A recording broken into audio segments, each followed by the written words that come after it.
se dit être en phase avec les patriotes. Les patriotes ont le plein droit de s'indigner sur la nomination de Samba Ndiaye. J'encourage le président à travailler car il est élu pour ça.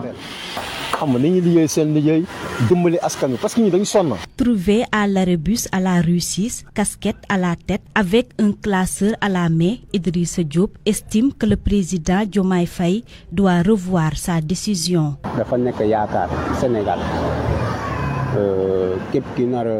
La nomination doit être faite, certes, mais le chef de l'État doit choisir des personnes de valeur et exemplaires. Je lui dis de rectifier le tir.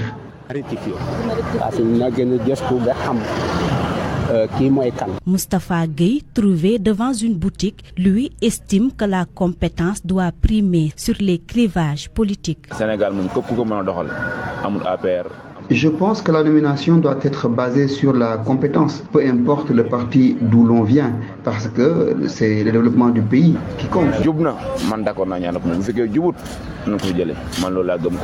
Les Sénégalais affirment être plus préoccupés par les difficultés de la vie que par les problèmes entre hommes politiques. L'avis de quelques citoyens donc interrogés par Ndeye Ndoumbe Diop, en tout cas l'ex-directeur général des grands terrains du Sénégal, occupe la fonction de PCA, le président du conseil d'administration de la SNHLM. Il a été nommé par le président de la République. Mais le problème est que tout Pastef ou presque se dit contre cette nomination de Samba Ndiaye, même des directeurs généraux. Nous avons donné la parole à des analystes politiques et ils soutiennent que c'est une vraie défiance à l'autorité du chef de l'État, Mohamed Ali Mouba. Entre pétitions, lettres ouvertes et publications sur les réseaux sociaux, les pacifiens expriment leur désaccord. Samba Ndiaye ne doit pas occuper le poste de PCA à la SNHLM. Et pour Abdou Fouta Diakhoumpa, inspecteur du travail à la retraite, ça, c'est une défiance claire à l'autorité du chef de l'État.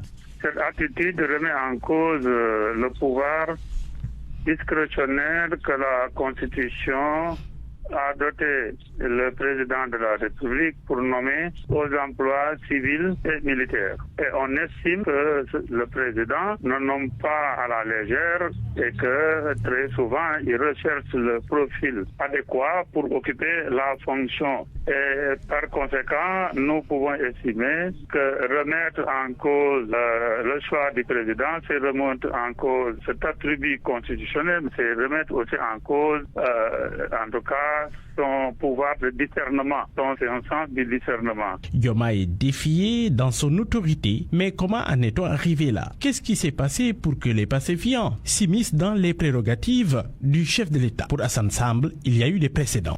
C'est-à-dire qu'ils croient qu'ils ont le droit même de bloquer des nominations, d'intervenir dans des initiatives au plus haut sommet de l'État. Parce que ils disent, ce qu'ils se disent, c'est nous qui vous avons élus. Vous nous avez promis ceci, cela, nous participons, on a eu des morts, on cotise, donc on a droit. Et ce qui est grave, c'est que eux, leurs orientations, c'est de dire que puisqu'on a gagné, c'est nous qui allons gérer. Wali Diouf Bodian, DG du Port, Guy Marius Sagna, Abbas Fall, Sadir Top, entre autres, présentés comme une faction proche d'Ousmane Sonko. Attention à la dualité au sommet. Hassan Samb, journaliste, analyste politique. Si jamais c'est le cas et que Diomaye, certainement, n'est pas en accord avec son corps sur ces questions-là, là, c'est encore plus grave. Cela veut dire qu'il y a dualité au sommet et qu'effectivement, il y a des prémices d'un conflit latent. D'un conflit ouvert même. Selon Abdou Fouta Diakhoumpa, le PASTEF doit tout faire pour éviter d'installer un parti-État à la tête de la République du Sénégal. L'État est par essence neutre, sans couleur de parti politique. La fonction publique, après tout, doit être en tout cas pourvu en hommes et en femmes dont le critère sélectif doit être le mérite. Parce que les agents de l'administration publique, de façon générale, en tout cas de tout ce qui touche à l'État, les agents sont au service de la population. Et les meilleurs doivent être au service de la population. Les pacifiens reprochent à Samba Ndiaye d'avoir insulté, je cite, critiqué, voire insulté souvent Ousmane Sonko quand il était dans le défunt régime. Mais beaucoup Beaucoup s'interrogent aussi pourquoi seulement maintenant, alors même que Samba Ndiaye a rallié Diomaye président à la veille de la présidentielle de mars 2024, accueilli à bras ouverts. Mohamed Ali Mouba, vous l'avez certainement constaté ces derniers jours, beaucoup de responsables de l'Alliance pour la République ont rallié le parti PASTEF. Le dernier ralliement en date, celui de Salif Sambou, le président du conseil départemental de Mbour. Mais du côté de l'ancien parti au pouvoir, on dédramatise. Cette situation n'ébranle nullement l'Alliance pour la République, selon le porte-parole adjoint. Abdou Mbow, au téléphone avec Eladji Ndiogou, souligne que la dignité et la conviction sont importantes en politique. PASTEF, c'est des gens qui n'ont pas de parole, ils ne tiennent jamais leur parole parce que ils avaient dit qu'ils n'accepteraient jamais que des gens transhument. D'abord, c'est un signe qui montre qu'ils ont peur pour ces législatives parce qu'ils savent aujourd'hui que les Sénégalaises et les Sénégalais vont les sanctionner le 17 novembre. Autre chose est que je pense qu'un homme doit avoir de la dignité. Quand on combat quelqu'un, que Dieu lui donne le pouvoir, je pense que le mieux, c'est, si tu ne peux pas s'opposer, de quand même au moins avoir un temps d'arrêt, d'observer avant quand même de faire cette transhumance. En tout cas, pour moi, ça ne change pas nos convictions. Nous sommes dans l'opposition, nous y restons et nous allons continuer quand même à s'opposer et de manière digne. Cela ne veut pas fragiliser le parti. Tous ces gens-là étaient avec nous et pourtant on a été sanctionnés par les Sénégalais. Donc je pense que ceux qui quittent aujourd'hui l'Alliance pour la République, peut-être même qu'on a été sanctionnés pour ça et nous on va continuer à travailler, à faire tout pour que notre parti et l'opposition en général puissent gagner ces élections. Parce que nous, notre objectif aujourd'hui, c'est de travailler à ce que l'opposition gagne ces élections. Vraiment, nous ne sommes pas perturbés par cela parce que pour nous, ce sont des épiphénomènes. Abdoumbaou, le porte-parole adjoint de l'Alliance pour la République, les inondations à Matam, la gestion de la catastrophe fait objet de polémiques entre acteurs politiques. Les responsables de l'APR qui soupçonnent un règlement de compte politique et dénoncent l'inertie des nouvelles autorités. PASTEF s'inscrit en faux contre ces allégations et évoque une manipulation. Ali Bandeliang. La gestion des inondations et ces milliers de sinistrés du Dandemayo est fortement décriée par l'APR. Les responsables du principal parti de l'opposition dénoncent une négligence des autorités face à la catastrophe aux milliers de sinistrés.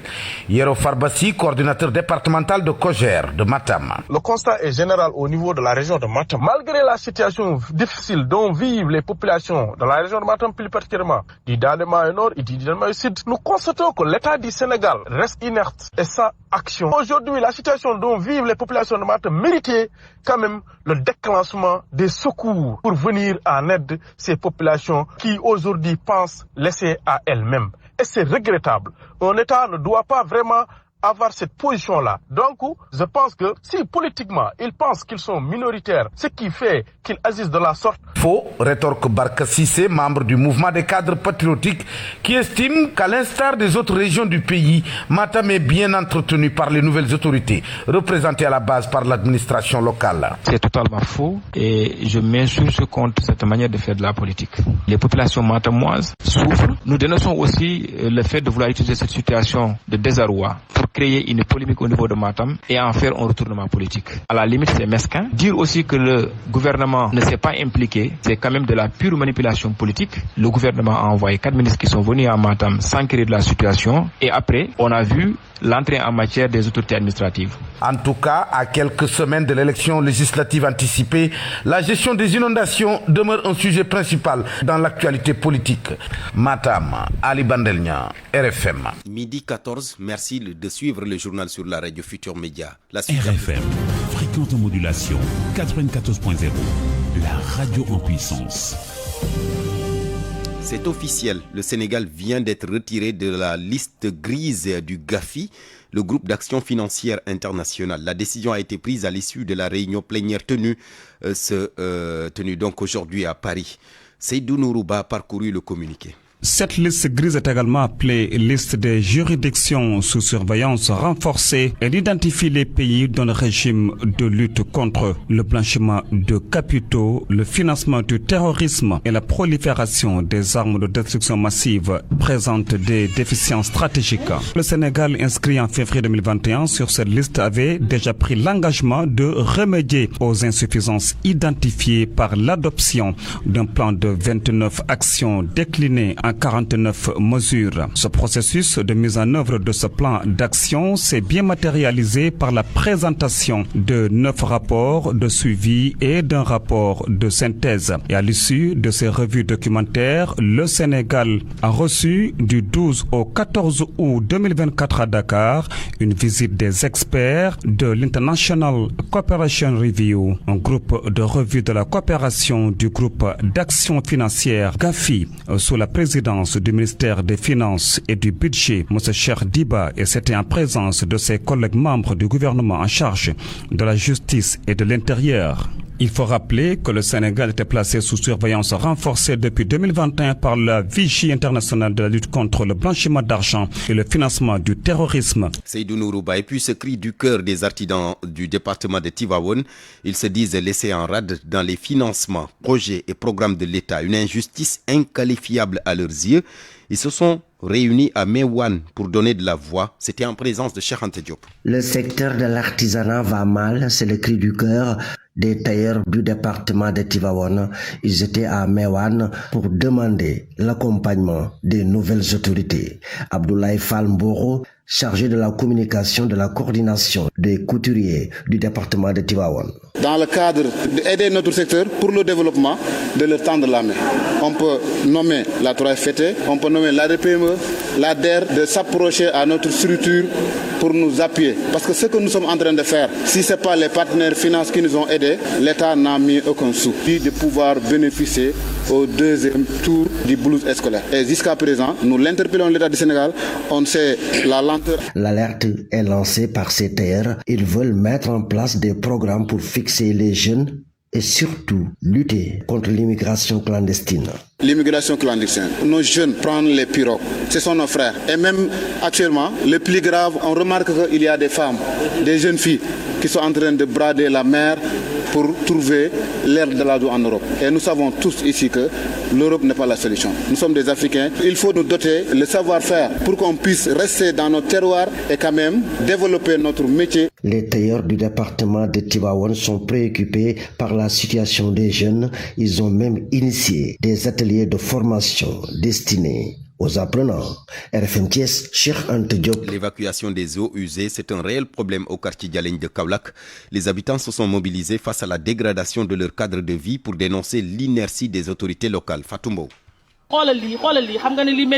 Les habitants du quartier Dialène, y compris les enfants, souffrent d'une pollution de l'air due aux eaux usées qui dégagent une odeur insupportable. Bodil Thiam, une mère de famille, déplore une situation devenue invivable. Nous sommes vraiment fatigués. Tous nos enfants sont à l'hôpital et ne peuvent même plus aller à l'école à cause de ces eaux usées qui sont stagnantes dans le quartier. Vous voyez par vous-même, la couleur même a changé. Elle est devenue verte. Des égouts défectueux à l'origine de ce problème persistant. Les habitants critiquent vivement le silence des autorités face à cette situation qui perdure. Ce sont les eaux du cimetière et celles de l'ONAS qui perturbent notre quiétude. Et cela perdure. Les autorités concernées doivent rapidement nous aider. Cette réalité a des répercussions importantes, comme le souligne Djainaba Kamara, une autre mère de famille qui énumère les nombreuses difficultés rencontrées au quotidien. Le quartier est devenu inhabitable. Nos mamans ne peuvent même plus sortir à cause de cette situation. Vraiment, nous souffrons. En plus des eaux usées, la dégradation des routes secondaires complique davantage leur vécu. Les habitants appellent Ageroute à intervenir rapidement. Nous n'avons plus de route goudronnée. Ageroute doit faire quelque chose afin d'aider les usagers. Plus personne ne peut emprunter cette route et c'est vraiment un danger pour nous. Nous alertons. Excédées par la stagnation des eaux verdâtres dans leur quartier, les femmes de Dialène ont organisé une conférence de presse pour exprimer leur colère et exiger des solutions immédiates. Elles lancent un appel pressant aux autorités. Fatou Kaulak, Radio Futur Média. Ce 25 octobre est célébrée la journée mondiale de l'hydrocéphalie, une pathologie neurologique caractérisée par un excès d'accumulation de liquide céphalorachidien au niveau du cerveau. À l'image de Borsondaou, beaucoup de mamans se battent aujourd'hui pour offrir à leurs enfants atteints de cette pathologie une vie meilleure. Seulement, les croyances populaires ne facilitent pas la lutte.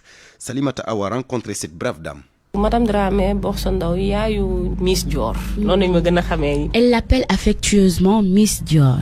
Borso savait que son enfant allait naître avec des anomalies. Néanmoins, elle a préféré laisser cette grossesse à terme. L'hydrocéphalie même, c'est une maladie cliniquement prouvée. Il y a 400 000 diagnostics annuels de l'hydrocéphalie à travers le monde. C'est une maladie. Dior a aujourd'hui 10 ans. Pour sa mère, elle ne voit pas de différence avec ses autres enfants. On a des relations trop fusionnelles, vraiment. Je vous assure, hein, quand je la vois, je sens une warrior derrière, une femme battante qui a envie de continuer le combat, qui a envie de vivre. Que certaines femmes, elles vivent ça, elles se confient à moi par rapport à ça, mais je fais tout pour leur remonter le moral. En quoi faisant? En leur disant que c'est votre enfant, acceptez votre enfant comme il est et la société suivra. Parce que la manière dont vous traitez votre enfant, c'est de cette même manière que la société traitera votre enfant. La prise en charge de l'hydrocéphalie est multidisciplinaire, d'où la difficulté pour les parents. Parce qu'il faudrait voir le kinésithérapeute, l'ergothérapeute, il y a aussi tout un tas de médicaments à prendre, il y a les rendez-vous de routine, il y a les hospitalisations. Heureusement pour moi, j'ai une prise en charge qui couvre ça, mais d'autres parents n'ont pas cet avantage. Le regard de la société, les croyances populaires et la stigmatisation, un autre combat pour cette maman. C'est des commentaires négatifs déjà derrière. Quand te disent ton enfant, il faudrait le laisser sous un arbre. Je sais pas quoi, mais attends, si vous laissez votre enfant sous un arbre, normal qu'il soit livré aux animaux, vraiment, parce que à toutes sortes de dangers, tu ne retrouveras pas ton enfant là-bas, ça c'est clair. Donc il faudrait que ces croyances infondées puissent sortir de la mentalité de certaines personnes, surtout des familles. En cette journée de sensibilisation, Borsondaou invite les parents à accepter cette maladie. Elle peut se manifester à tout âge et à ce jour, il n'existe pas de prévention spécifique concernant l'hydrocéphalie. RFM. L'actualité internationale. C'est avec Georges Détié-Diop. Georges, bienvenue, bonjour. Merci Barthélémy. Direction le Mali d'abord avec cette nouvelle offensive de l'armée dans la région de Kidal. L'armée qui annonce avoir neutralisé un groupe de terroristes. C'était lors d'une opération menée les 19, 20 et 21 octobre dernier dans le triangle Kidal-Amassine et In-Tebezas. Selon un communiqué de l'état-major, les soldats ont également saisi une importante quantité de matériel de guerre et de munitions, un véhicule pick-up et des produits pharmaceutiques. Génocide de Tutsi au Rwanda, c'était en 1994. L'État français accusé de complicité devant la justice administrative. Oui, c'est l'administration française en tant qu'institution qui est mise en cause. Verdict attendu mi-novembre. L'audience s'est tenue hier devant le tribunal administratif de Paris. Parmi les faits reprochés à l'État français dans une requête portée par 2 associations et une vingtaine de rescapés, le soutien présumé à un régime génocidaire à travers un accord d'assistance militaire, les manquements des opérations françaises au Rwanda comme Amaryllis ou Turquoise et notamment l'abandon de civils sur les collines de Bisesero. Philippe Raphaël, juriste rédacteur du dossier, souligne qu'ils attendent que les actes qu'ils exposent soient qualifiés de fautes systémiques, des erreurs d'appréciation et la première des conséquences, ça a été d'être de faits complices d'un génocide. Dans ses mémoires de défense, le ministère des Armées plaide l'incompétence du tribunal administratif, alléguant les faits reprochés à des actes de gouvernement, c'est-à-dire des décisions politiques bénéficiant d'une nullité à travers une jurisprudence du Conseil d'État. Un avis partagé pendant l'audience par le rapporteur public, mais que les requérants veulent contester. Ce qu'on défend, c'est que les actes de gouvernement ont toute leur légitimité d'exister. Ce n'est pas le sujet, mais qu'il y a une infime minorité d'actes qui sont tellement dérogatoires aux principes fondateurs du droit que le juge ne peut pas se dessaisir de leurs examens. Pointe l'avocat. La position du problème est très simple. Est-ce que des actes constitutifs de complicité de génocide font partie de la normalité des actes de gouvernement? Au total, les requérants demandent au tribunal tribunal de condamner l'État français à verser 500 millions d'euros de réparation. La décision de justice est attendue le 14 novembre 2024. En Ouganda, Thomas Koyelo a été condamné à 40 ans de prison. L'ancien commandant de la rébellion de l'armée de résistance du Seigneur a été reconnu coupable de crimes de guerre et crimes contre l'humanité. Ce jugement est le premier prononcé pour de tels faits par une juridiction en Ouganda contre un responsable de la LRA fondée dans les années 80 et qui a semé la terreur en Afrique centrale durant une trentaine d'années.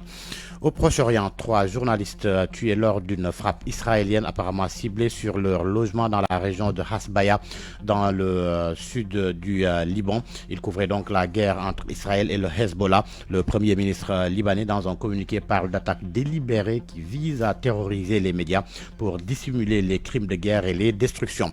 La Turquie, pour terminer, le Parti des travailleurs du Kurdistan a revendiqué ce vendredi l'attentat de mercredi près d'Ankara. Sur son compte Telegram, le PKK précise qu'il voulait envoyer un message au gouvernement. L'attentat, qui a fait 5 morts et 22 blessés, avait été rapidement attribué au PKK. Merci beaucoup, Georges Détié-Diop.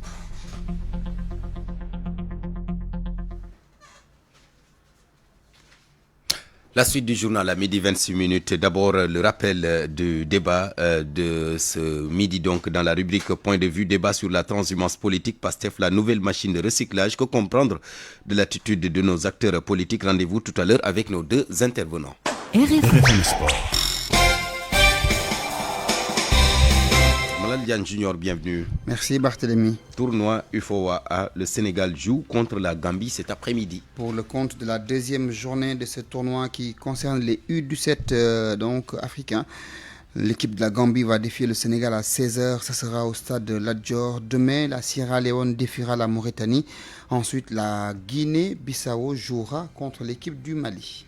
Beach soccer, football de plage, le Sénégal qui retrouve la Mauritanie en finale. C'est l'affiche de la première journée de cette Coupe d'Afrique des Nations de beach soccer qui avait vu la Mauritanie battre le Sénégal par 5-2. Cette fois-ci, c'est une autre rencontre qui s'annonce pour la finale, puisque le Sénégal a réussi à sortir l'Égypte et que les Mauritaniens ont battu le Maroc. Comment les Sénégalais vont aborder cette rencontre pour laver l'affront et revenir avec la médaille d'or autour du cou, mais également comment l'équipe nationale du Sénégal a réussi à faire une bonne alchimie entre les anciens de cette équipe nationale et les tout nouveaux. Sodocam a concocté et compilé les réactions. Ils ont sorti le grand jeu pour venir à bout de cette équipe égyptienne. Ces cadres de l'équipe nationale du Sénégal ont bien accompagné leurs jeunes frères pour continuer à défendre leur titre. Jean Nino Diatta. Depuis 2016, on vient d'avoir un effectif comme ça. On a une grande équipe. Tout le monde joue dans cette équipe. Tous les joueurs sont concernés et ça, c'est un rendement important et c'est un fait hyper important. Et je rends grâce à Dieu parce que ça, c'est une force exceptionnelle. Même du côté des portiers, Alcine Ndiaye, qui ne faisait presque qu'un seul tiers-temps, a sorti le grand jeu avec 2 tiers-temps d'affilée. Pourtant, il était dans son match, mais il a cédé sa place à son suppléant, Ousseynou Faye, qui aussi a su bien gérer depuis le début du tournoi. Un match d'expérience, donc l'expérience a fait la différence aujourd'hui et alhamdoulilah, on va continuer sur cette lancée et je profite aussi de l'occasion de féliciter notre deuxième gardien Ousseynou Faye qui est derrière moi. Donc quand Alcine n'est pas dans le match, donc c'est aussi Ousseynou. Donc aujourd'hui, on ne distingue pas Alcine ou Ousseynou, donc c'est une équipe et alhamdoulilah, donc je suis fier de lui et je suis fier de toute l'équipe, alhamdoulilah. Une équipe du Sénégal bien homogène et prête à défendre son titre contre vents et marées. Face à la Mauritanie, Soda Thiam, Khourigada, Égypte, Radio Futur Média. Soda Thiam Malal, Sénégal-Mauritanie, finale de la CAN Beach Soccer. C'est demain à 12h. Inch'Allah. Et nous parlons football, la Ligue 1 et 2, on joue la 2e journée ce week-end. Avec au programme ce samedi, Wakam qui joue contre l'US Gorée, Diamono Fatick défie Agel. Dimanche, HLM Dakar contre le Casasport, le Giraffe défie Dakar Sacré-Cœur, Pikine reçoit la Linguère à Alassane Djigo, Génération Foot joue contre l'équipe de Teungueth FC, Walidan défiera Oslo, la Sonacos jouera contre l'équipe de Guédiawaye Football Club et en Ligue 2, Lusitana face à Niariteli, Thiès FC contre Douane, Snaps Excellence contre Amitié FC, AS Saloum joue contre l'équipe de Djambar, Kafrine contre le Stade de Mbour et Essamay défie Cameroun à Kolda Barthélémy. Merci beaucoup Malal Diagne Junior. RFM, reportage. L'incendie du marché Sandaga, 11 ans jour pour jour aujourd'hui. Un centre commercial y est donc construit, mais toujours pas ouvert. Les commerçants donc s'impatientent. Le HIC, il ne dispose d'aucune information sur les modalités d'acquisition des nouvelles cantines. Nafissatou Sila y a fait un tour ce matin. Ces coups de marteau résonnent depuis ce chantier. Un immeuble imposant et bien visible. Déjà, 5 étages presque terminés. Le chantier est bien sécurisé. Une grande clôture bleue l'encercle. Nous sommes au marché Sandaga. Les commerçants n'y ont pas accès et ne disposent d'aucune information sur le nouveau centre commercial. Abdoulaye Diagne, ancien occupant du marché Sandaga, est établi tout autour. On aperçoit 5 étages de loin, juste ça, on n'a aucun renseignement sur le bâtiment, même notre association n'est pas informée. On n'a même pas le droit d'accéder au chantier. Modou Ndiaye, lui, fustige l'attitude de la mairie sur ce centre commercial. Silence radio, même pour les futures procédures d'acquisition. Même les commerçants relogés au champ de course n'ont jamais été reçus par le maire pour savoir ce qu'il en est. Ils ont tout tenté, mais rien. Le maire doit leur parler. Ne serait-ce que des conditions de retour, c'est mieux. Mbaye Seye et ses autres collègues sont catégoriques. 5 ans, 6 ans. Même les commerçants relogés au champ de course n'ont jamais été reçus par le maire pour savoir ce qu'il en est. Ils ont tout tenté, mais rien. Le maire doit leur parler des conditions de retour. En dépit de tout, les commerçants ne désespèrent pas. Des cantines leur sont réservées. En tout cas, ils y croient, tout comme Sali Diop. Les temps sont durs et ils doivent alléger les conditions d'achat. Moi, j'ai hérité cette cantine de ma mère. Je ne suis qu'une pauvre vendeuse de légumes. Et je veux retrouver ma place dans le marché. Depuis 11 ans, les commerçants du marché Sandaga sont laissés à eux-mêmes. Mais aujourd'hui, ils attendent avec impatience l'ouverture du nouveau centre commercial. Autoroute de l'avenir et ses stickers rapido. AAS, Association des assureurs du Sénégal, vous offre votre revue de presse. Bonjour Mohamed Ali Mouba. Bonjour. Samba Ndiaye, persona non grata à Pastef. Les balles fusent de partout. La galaxie Pastef en mode rébellion depuis que Diomaye a décidé d'appeler à ses côtés Samba Ndiaye. L'ex-déchet des grands trains du Sénégal a été nommé, vous le savez, PCA de SNHLM. Un soldat de l'infanterie et non des moindres se ferait une position de tir à bout portant. Le DG Waly Diouf Bodian s'apprête, il dit, enlever Samba et dégager Ndiaye. Le premier ministre Ousmane Sonko a toujours été à votre écoute. Au nom du projet, nous vous demandons cette fois-ci d'être à notre écoute. Samba Ndiaye n'a pas sa place dans le projet. La nomination de Samba sous une autre image, un peu de respect ne tue pas. Nommer une personne comme Samba Ndiaye qui n'a jamais arrêté de nous dénigrer, de salir l'image de nos leaders est non seulement une erreur, mais un manque de respect inacceptable envers les militants de PASTEF. Galissa Bouli, le secrétaire général de PASTEF West Coast aux États-Unis, d'y aller avec un peu plus d'hargne dans le journal sur ça. Il dit, nous décrétons 72 heures pour exprimer notre désaccord suite à la nomination de Samba Ndiaye. Il doit sauter et les responsabilités doivent être situées, respectées notre conscience. La révolte des caciques du PASTEF va plus loin et même Abbas Fall s'y met, constate le journal Le Quotidien. Le journal Les Échos ajoute les noms de Guy Marius Sagna, Dahirou Thiam, DG de la RTP, Sadiq Top entre autres.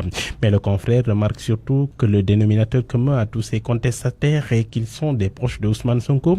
Le journal Le Témoin informe que le cas Samba Ndiaye provoque un sérieux malaise au sein du PASTEF. Une pétition a été lancée par les PASTEFiens pour faire pression sur le président. La signature de Bassirou Diomaye à l'épreuve donc de la volonté des PASTEFiens. Dans l'I quotidien, la réplique des proches de Samba Ndiaye, Moustapha Lo, un de ses proches, lance, il dit, ceux qui critiquent Samba Ndiaye ne lui arrivent pas à la cheville. Le Sénégal n'est pas un royaume. Il faut qu'il sache que ces 54% 80% qui ont voté pour Diomaye président ne sont pas tous des pacifiants. Si c'est ce que le projet propose, eh bien, on est mal barré au Sénégal. Fin de citation. Quoi qu'il en soit, Libération constate que le recyclage au PASTEF pose problème.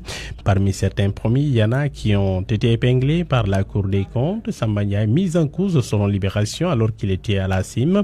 Dans l'affaire des fonds Covid, la Cour des comptes avait demandé une information judiciaire contre Madeleine Suzanne Lo, nommée DAGE du ministre de l'Industrie et du Commerce. Bloqué récemment à AIBD, le maire Abdoulaye Salissal rallie PASTEF lui aussi. La transhumance risque donc de s'accentuer car Direct News nous apprend ce matin que Ousmane Sonko va recevoir tout à l'heure les maires Falisek et Pape Songo Diouf.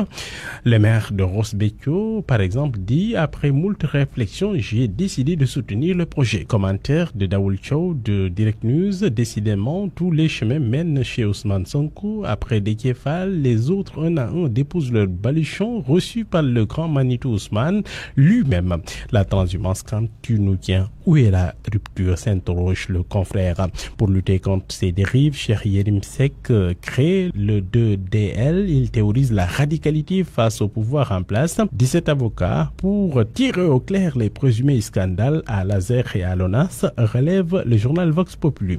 Débat Amadouba Ousmane Sonko, ça promet de barder sexuellement sur ça. Ousmane Sonko dit qu'il est étonné qu'il ait attendu des rumeurs d'interdiction du débat par le CNRA pour donner une réponse somme toute timorée et enrobée de confidentialité et de dérobade comme à son attitude. Réponse d'Amadouba, sa volonté de se mesurer à moi ne me gêne pas. Aussi, j'accepte volontiers son invitation en débat public est contradictoire. J'espère seulement qu'il mettra à ma disposition les rapports qu'il a évoqués et rendra à public tous les échanges entre le Premier ministre jeté et les ministres concernés par les allégations pour qu'on puisse discuter utilement. Conclusion du journal Réumi, Amadouba accepte mais fixe ses règles. Commentaire de Sucré Salé, fausse bonne idée, ce sera sans doute le type de la fausse bonne idée provoquer en débat un adversaire réputé apathique mais qui se révèle finalement plus retors que l'on n'y croyait. C'est cela qui risque d'arriver à notre Premier ministre.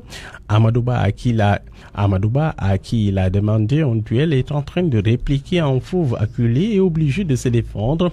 Ousmane Sonko qui voudrait renforcer sa réputation de Mousselimi ne sortira-t-il pas de ce débat encore plus terni, s'interroge le commentateur. Ce serait en tout cas malheureux, d'autant plus qu'il n'a plus accès aux jacuzzi de certains salons où l'on se fait une beauté si souhaite, énonce textuellement le biétiste du journal Le Quotidien. À la une du journal LAS, département du fleuve Sénégal, la rançon de la négligence. Les écolos incriminent les politiques de prévention de l'État. Dr Bakary Fati affirme que depuis la construction du barrage de Manantali, cette hauteur d'eau n'a jamais été observée. Les alertes de l'OMS sont passées en sourdine. Cheikh Tidiane Dièye, l'onde de crue est en train d'évoluer vers sans lui, alerte-t-il encore dans le même journal. Et puis, CAN Beach Soccer, Égypte-Sénégal 2-1 en faveur donc des Lions qui filent en finale et à la prochaine Coupe du Monde, relève le journal LAS. Selon le journal L'Info, les Lions retrouvent les Mourabitoun en finale. Tumber du Maroc en demi-finale. Sénégalais et Mauritaniens sont ainsi qualifiés pour la Coupe du Monde de la discipline prévue en mai 2025. Bonne nuit à tous. Autoroute de l'avenir et ses stickers rapido. AAS, Association des assureurs du Sénégal, vous ont offert votre revue de presse. Parole aux auditeurs. L'actualité, qu'en pensez-vous? Point de vue, dernier débat donc sur la transhumance politique, PASTEF, la nouvelle machine de recyclage. Que comprendre de l'attitude de nos acteurs politiques? Pour en parler, nous sommes en ligne avec Pathé Mbodj. Monsieur Mbodj, bonjour. Bonjour Barthélémy, vous allez bien? Merci, ça va très bien, merci et vous? Pathé Mbodj. Bien, merci, je vous remercie. Merci, analyste politique. Nous devons être également avec Malaw Kanté, il n'est pas encore en ligne, lui également analyste politique. Pathé Mbodj, je vous donne directement la parole. La transhumance est une des données les plus constantes dans l'actualité politique au Sénégal, dans ce contexte particulier marqué donc par les législatives à venir, législatives du 17 novembre prochain. D'abord, quelles sont les causes de cette transhumance selon vous? Est-ce un épiphénomène? Je voudrais d'abord, avant de commencer, vous donnez un sentiment général, une conclusion générale, une observation générale de la situation actuelle où apparemment Pastef n'a pas le bon bout. Pastef qui demande un débat pour rebondir entre Arena et Bakel.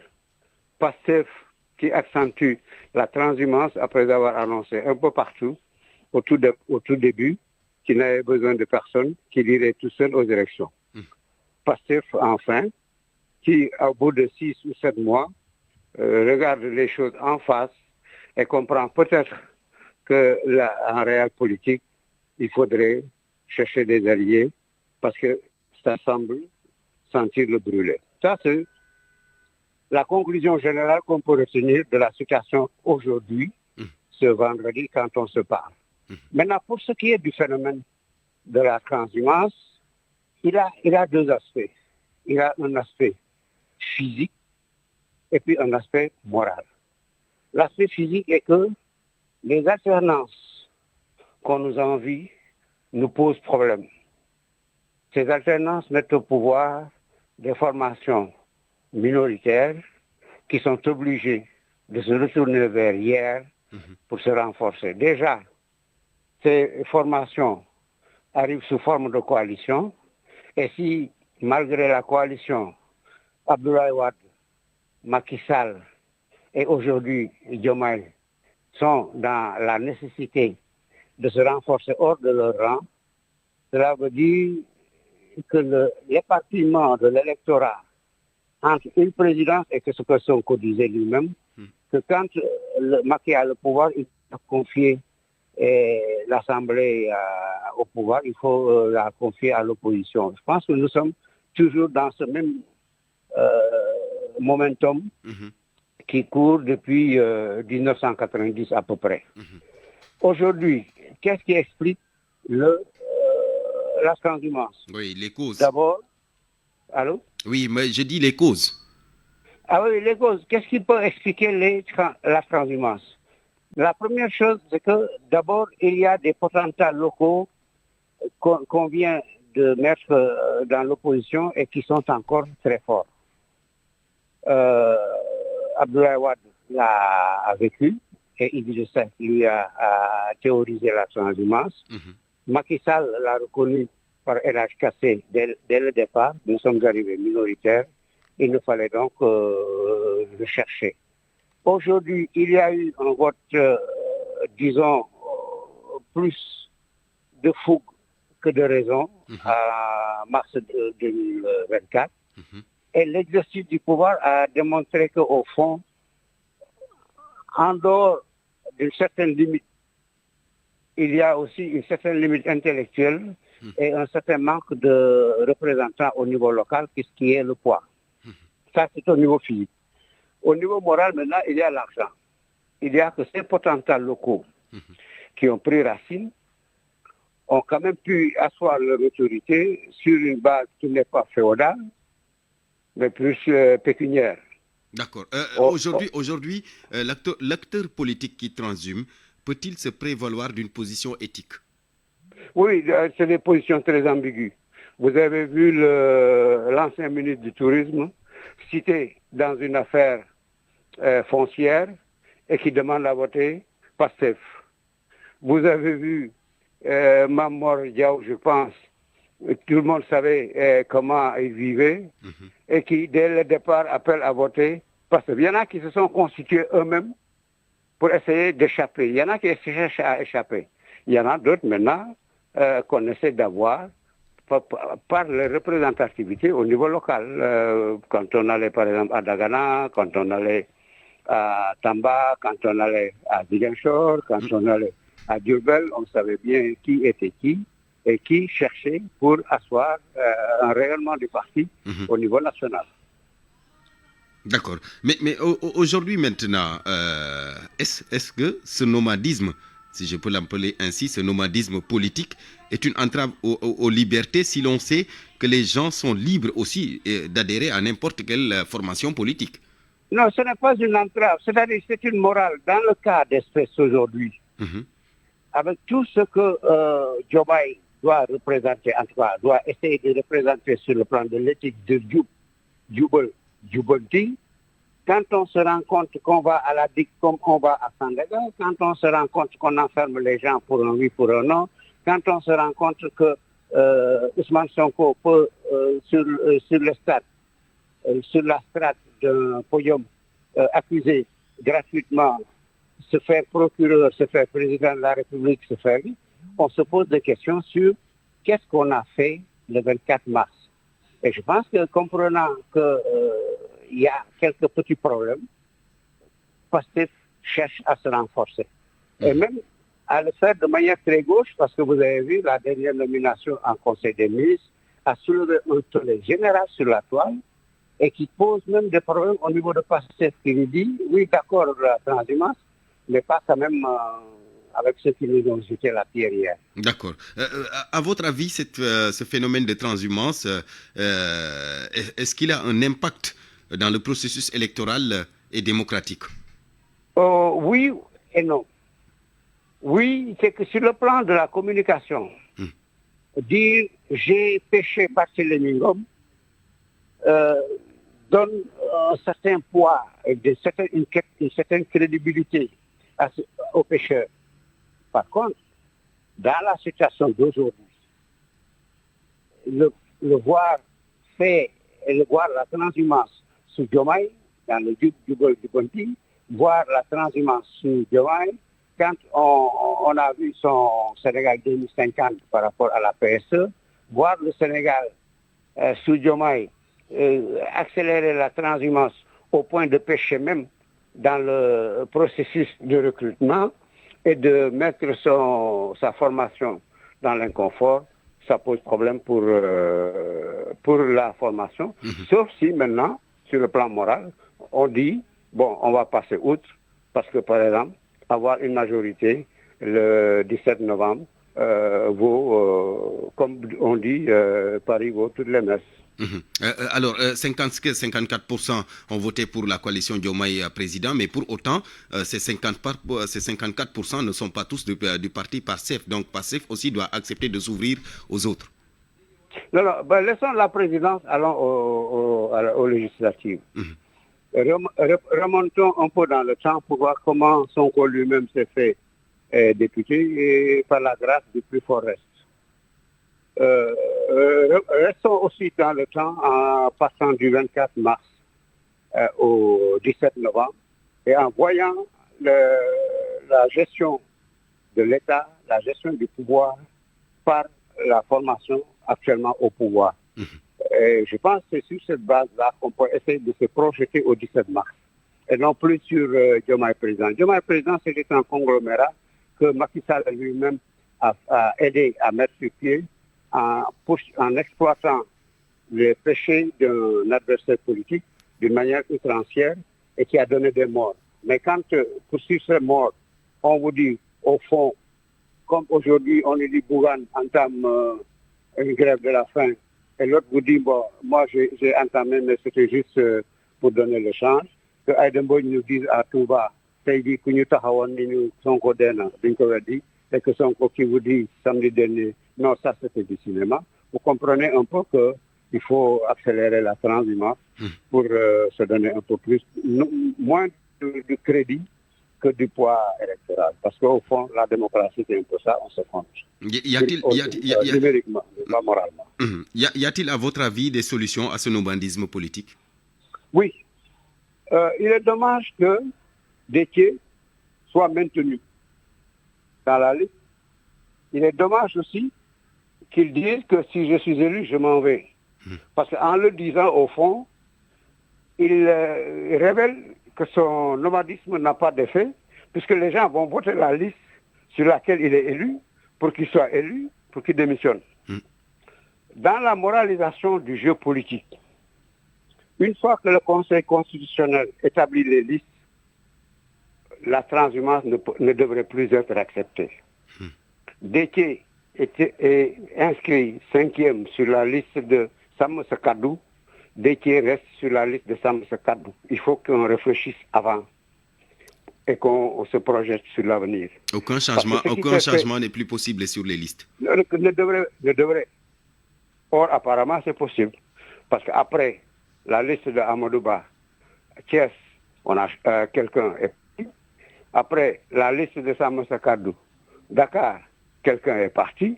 Et on l'a validé en le recevant publiquement et en acceptant sa conférence de presse, où on est allé le couvrir, toute la presse, pour qu'ils nous disent, voilà, j'étais chez l'autre, maintenant je retourne chez moi. Bon, je pense que c'est la justice, c'est au droit d'aider à moraliser. Si on ne peut pas moraliser, il ne peut pas jeter la pierre aux politiciens. D'accord. Merci beaucoup, Pathé Mbodj.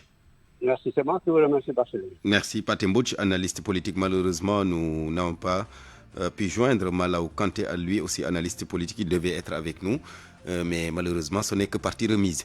Mesdames, Messieurs, merci. C'était Point de vue, le dernier point de ce journal présenté par Barthélémy Gomis en onde à Liuba. Réalisation Eladji Ndiogou Diène, chef d'édition Awambaï. Dans 10 minutes, Eladji Ndiogou sera là à 13h pour le Wolof. Bonne suite de programme sur la radio Futur Média.